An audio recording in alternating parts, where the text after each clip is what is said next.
Hero Alam যে এত বড় বড় কথা বলে, সে দেশে নাকি নেতা, সে একটা মাদক আসামির সাথে সংসার করে, তার হাতে আমরা দেশ তুলে দিব, নির্বাচন করতে দেব?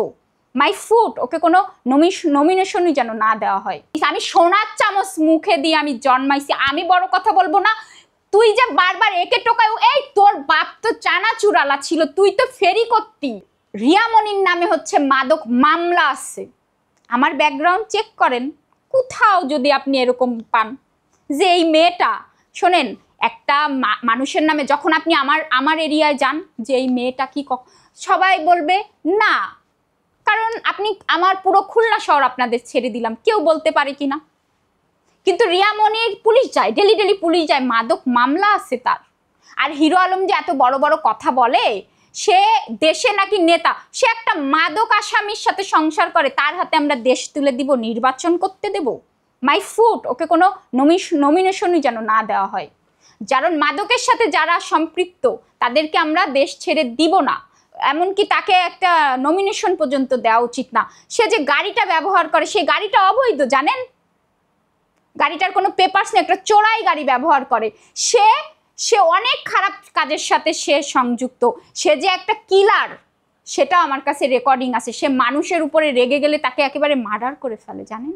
আর হিরো আলম আমাকে ওপেন চ্যালেঞ্জ দিলাম, হিরো আলম আমি প্রত্যেকটা কাজ আমি প্রমাণ সহ করি, তোমার মতো মনে আসলো আর একটা কথা বলে দিলাম, নো নো হিরো আলম, আমি মিথিলা, কথাটা মাথায় রাখবা, আমি রাস্তার মেয়ে না, বুঝতে পেরেছো? টোকাই না আমি। আর হ্যাঁ, বড় কথা বলবো, কারণ আমি রিসিভ গ্রেটারের মেয়ে, আমি সোনার চামচ মুখে দিয়ে আমি জন্মাইছি, আমি বড় কথা বলবো না। তুই যে বারবার একে টোকায়, এই তোর বাপ তো চানাচুরালা ছিল, তুই তো ফেরি করতি।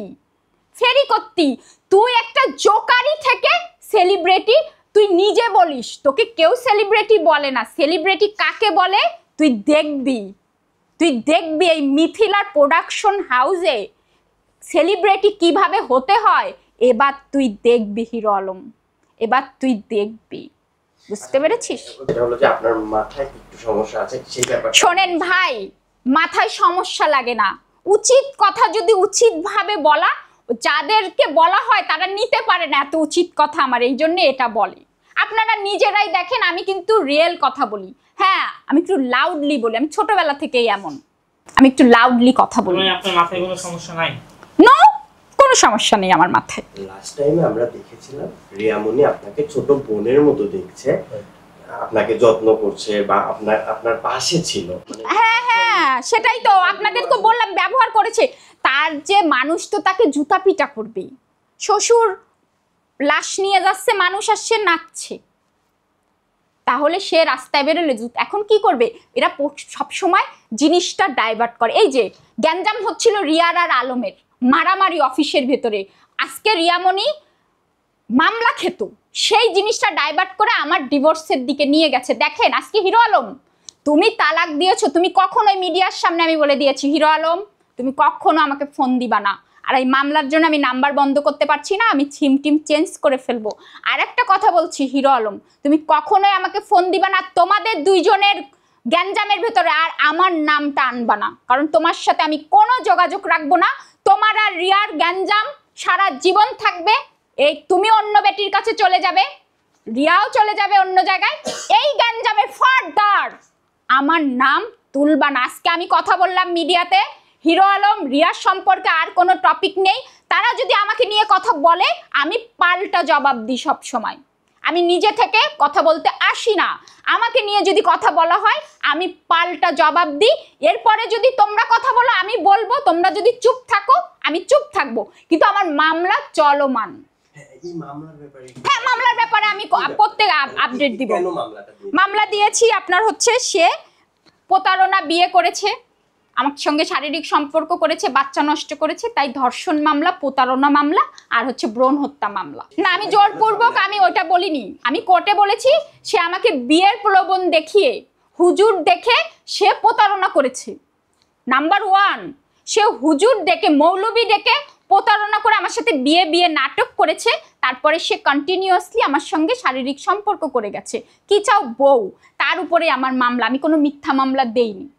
মিথ্যা মামলা আমি দেইনি, আর আজ পর্যন্ত আমি কোনো স্টেটমেন্টে আমি মিথ্যা কথা বলিনি। No no no, Hero Alom আমাকে তালাক দেওয়ার 1 সপ্তাহ আগে আমি তার সে সাংবাদিকের সামনে ইন্টারভিউ দেওয়ার আগে আমি বলছি আমি যাব না তার সঙ্গে, যাব না তো নাই।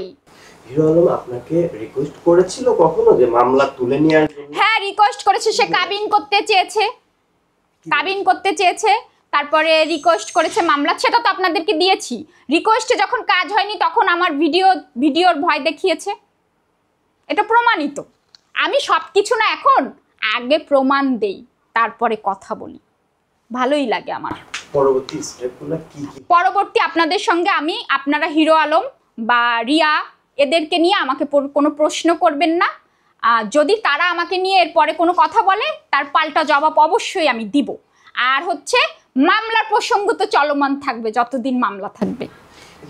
আপনাকে দেখছি ডে বাই ডে আপনি চেঞ্জটা আসছে, যেমন আমি আপনি নাটকে বা সিনেমার দিকে ঝুঁকছেন, এরকমই মানে অনেকেই মন্তব্যকে আমি হচ্ছে সিনেমা টিনেমা এগুলো আমি করতে পারবো না, আমি অভিনয় পারি না। হ্যাঁ আমি করতে চাই, আমি হচ্ছে আমি আগেই সুন্দরী ছিলাম।